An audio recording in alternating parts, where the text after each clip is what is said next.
ಮಂಡಲದ 121 ಕೆಜಿಯ ಬೆಳ್ಳಿಯ ಗಣೇಶನ ದರ್ಶನ ಪಡೆಯಲು ಭಕ್ತಾದಿಗಳೇ ಹಾಗೂ ಬೆಳ್ಳಿಯ ಮೂಷಕನ ಕಿವಿಲಿ ತಾವು ತಮ್ಮ ಇಷ್ಟ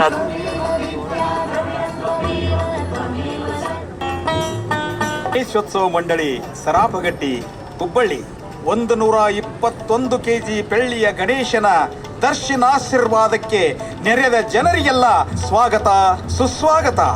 ಇಂದು ತಮ್ಮ ಮುಂದೆ ಶ್ರೀ ಸಿದ್ಧಾರೂಢರ ಚರಿತ್ರೆಯ ಒಂದು ಸನ್ನಿವೇಶ ನೋಡಿ ಆನಂದಿಸಿ. ಶ್ರೀ ಸಿದ್ಧಾರೂಢರು ಹುಬ್ಬಳ್ಳಿಯ ಭಾಗ್ಯ. ನಡೆದಾಡುವ ದೇವರಾಗಿ ಹುಬ್ಬಳ್ಳಿಗೆ ಬಂದ ಮಹಾನುಭಾವರು. ಹುಬ್ಬಳ್ಳಿಯನ್ನೇ ತಮ್ಮ ಕಾರ್ಯಕ್ಷೇತ್ರವನ್ನಾಗಿರಿಸಿಕೊಂಡು ಅನೇಕ ಕಷ್ಟ ನಷ್ಟಗಳನ್ನು ಅನುಭವಿಸಿದಂಥ ಅನುಭಾವಿಗಳು. ಅಹಂಭಾವದಿಂದ ಸ್ವಾರ್ಥಪರ ಚಿಂತನೆಯ ಜನ ಸಿದ್ಧಾರೂಢರನ್ನೇ ಪರೀಕ್ಷಿಸ ಹೋಗಿ ತಾವೇ ತೊಂದರೆಗೆ ಸಿಲುಕಿಕೊಂಡ ಘಟನೆಗಳು ಅನೇಕ. ಅಂತಹದ್ದೇ ಇಲ್ಲೊಂದು ಪ್ರಸಂಗ. ನಾನ ಎಲ್ಲ ಬಲ್ಲವ ಅಂತ ಹೇಳಿ ಮೆರಾಕುಂತಾನಲ್ಲ, ಈ ಸಿದ್ಧಾರೂಢ ನಿಜ ಬಣ್ಣನ ಇವತ್ತು ಬಯಲು ಮಾಡೇ ಬಿಡೋಣ. ನಡಿ ಹೋಗೋಣ. ನಡಿ ನಡಿ, ತಾನ ದೇವ್ರಂತ ತಿಳ್ಕೊಂಡನವ. ಈಗ ಗೊತ್ತಾಕೈತಿ ಕರೆ ಹಕ್ಕಿಕತ್ ಏನು ಅನ್ನೋದು. ನೋಡು, ನಾನು ನನ್ನದು ನನ್ನಿಂದ ಎನ್ನುವುದು ಅಹಂಕಾರದ ಮೂಲಪ. ಅಹಂಕಾರದಿಂದ ಅಶಾಂತತೆ ತಲೆದೋರ್ತೈತಿ. ಶಾಂತಿ ಇಲ್ಲದಿದ್ರೆ ಮನಸ್ಸು ನಿಗ್ರಹ ಆಗುವುದಿಲ್ಲಪ್ಪ. ಏಕಾಗ್ರತೆ ಇಲ್ಲದಿದ್ರೆ ಸಾಧನೆ ಅನ್ನೋದು ಶೂನ್ಯ ಆಗ್ತದೋ. ಯಜ್ಜ, ಮನಸ್ಸಿನ ಚಂಚಲತೆಯನ್ನು ಕಳ್ಯಾಕ ಏನ್ ಮಾಡ್ಬೇಕು ಅದನ್ನಾರ ಹೇಳ್ಕೊಡಲ್ಲ. ಮನಸ್ಸಿನ ಚಂಚಲತೆ ಕಳ್ಯಾಕ ಮನಸ್ಸು ಮಾಡಬೇಕು.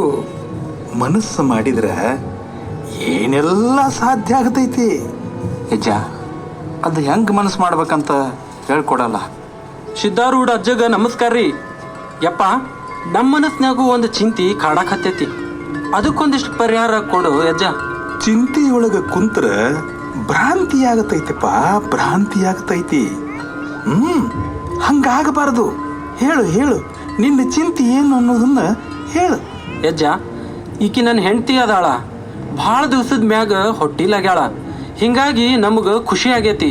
ಹುಟ್ಟೋದು ಹೆಣ್ಣು ಗಂಡು ಅನ್ನೋ ಆತೃಕ್ ಸಿಕ್ಕೊಂಡು ಗೊಂದಲಾನೂ ಆಗೈತಿ. ನೀನು ಸ್ವತಃ ಪರಮಾತ್ಮ ಅಂತ ಜನ ಹೇಳ್ತಾರ. ಅದಕ್ಕೆ ನನ್ನ ಹೆಂಡತಿಗೆ ಹುಟ್ಟೋದು ಗಂಡು ಹೆಣ್ಣು ನೀನ ಹೇಳ್ಬೇಕಜ್ಜ. ಅಲ್ಲಪ್ಪ, ನೀನು ಇಷ್ಟೊಂದು ಪ್ರೀತಿಯಿಂದ ಮನಸ್ಸಿಗೆ ಹಚ್ಚಿಕೊಂಡು ಕೇಳ್ತಿ ಅಂದ ಮ್ಯಾಲ ಹೇಳ್ದ ಇರಕ್ಕಾಕೈತೇನಪ್ಪ. ಯದ್ಭಾವ ತದ್ಭವತಿ ಅಂತ ಹೇಳ್ತಾರೋ ತಿಳಿದವರು. ನಿನ್ನ ಮನುಷ್ಯನ್ಯಾಗ ಏನು ಬೇಕು ಅಂತೈತಿ ಅದ ಹುಟ್ಟತೈತಿ. ಹೋಗಪ್ಪ, ಅದ ಹುಟ್ಟತೈತಿ. ಆಯ್ತು ಅಜ್ಜ, ಹೋಗಿ ಬರ್ತೇವ್ರಿ ಅಜ್ಜರ. ವಿನಾಶ ಕಾಲೇ ವಿಪರೀತ ಬುದ್ಧಿ. ಯಾಕೆ ಅಜ್ಜ ವಿನಾಶಕಾಲ ಅಂತಿದಿ? ಏನಾತು?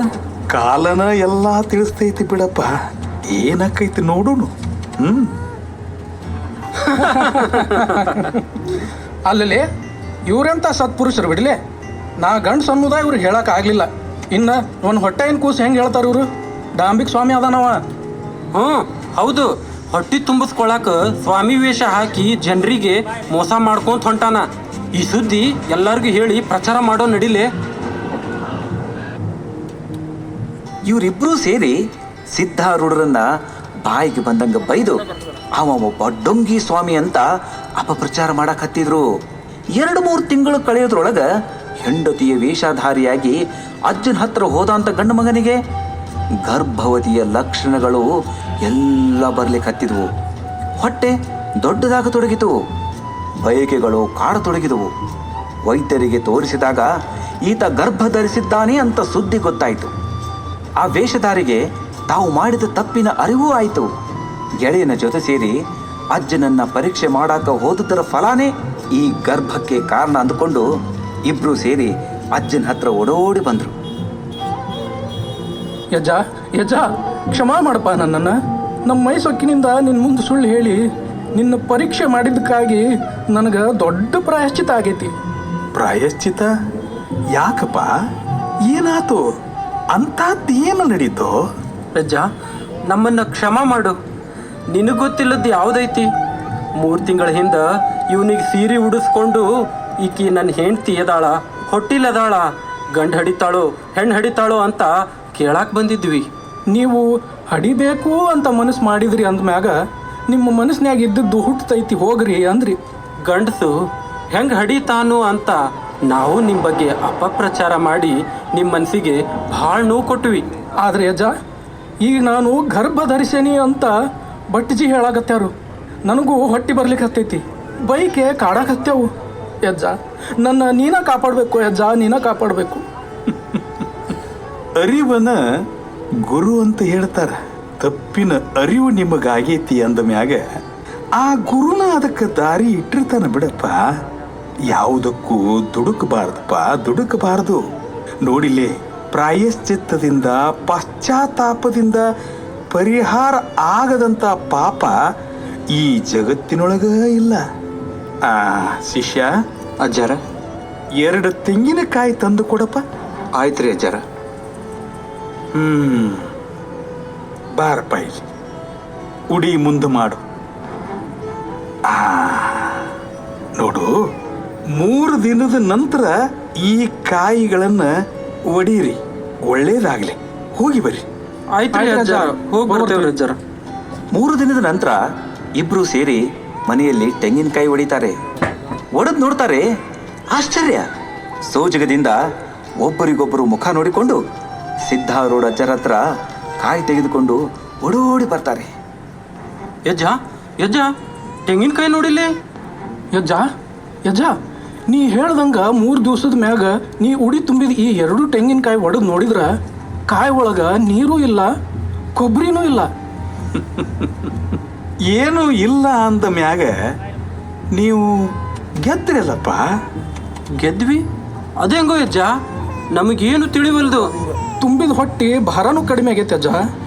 ತುಂಬಿದ ತೆಂಗಿನಕಾಯ್ದೊಳಗ ನೀರು ಇಲ್ಲ, ಕೊಬ್ಬರಿನೂ ಇಲ್ಲ ಅಂದ ಮ್ಯಾಗ ಎಲ್ಲ ಬಟಾ ಬೈಲಾಗಿ ಬಿಟ್ಟೈತಪ್ಪ. ಅಲ್ಲಿ ತೆಂಗಿನಕಾಯಿ ಒಳಗ ಬೈಲ, ಇಲ್ಲಿ ನಿನ್ನ ಹೊಟ್ಟಿಯೊಳಗೂ ಬಟಾ ಬೈಲ. ಸ್ವಚ್ಛಾದಿ ಹೋಗು, ಸ್ವಚ್ಛಾದಿ. ಯಜ್ಜ, ನಿನ್ನ ಶಕ್ತಿ ತಿಳಿಲಾರ್ದ ಬ್ಯಾರೆಯವ್ರ ಮಾತಿಗೆ ಬಲಿಯಾಗಿ ನಿನ್ನ ಪರೀಕ್ಷೆ ಮಾಡಕ್ ಹೋಗಿ ನಾವು ತೊಂದರೆಗೆ ಸಿಕ್ಕೊಂಡ್ವಿ. ನಾವು ತಪ್ಪು ಮಾಡಿದ್ರು ನೀನು ಸಿಟ್ಟು ಮಾಡಿಕೊಳ್ಳಾರ್ದನ ನಮಗೆ ಕರುಣೆ ತೋರಿಸಿದ್ರಿ, ಸಮಸ್ಯೆಗೆ ಪರಿಹಾರ ಕೊಟ್ರಿ. ಯಜ್ಜ, ನೀ ನಿಜವಾಗ್ಲೂ ಪರಮಾತ್ಮಪ್ಪ, ನಡೆದಾಡುವ ದೇವರು ನೀ. ನಿಮ್ಮ ನಂಬಿಕೆನ ನಿಮಗೆ ಫಲ ಕೊಡ್ತೈತಿ. ನಂಬಿಕೊಂಡು ನಡೀರಿ, ನಿಮಗೆ ಒಳ್ಳೇದಾಗ್ತೈತಿ. ಶ್ರೀ ಸಿದ್ಧಾರೂಢಾಜನವರಿಗೆ, ಶ್ರೀ ಸಿದ್ಧಾರೂಢಾಜನವರಿಗೆ, ಶ್ರೀ ಸಿದ್ಧಾರೂಢಾಜನವರಿಗೆ, ಶ್ರೀ ಸಿದ್ಧಾರೂಢಾಜನವರಿಗೆ.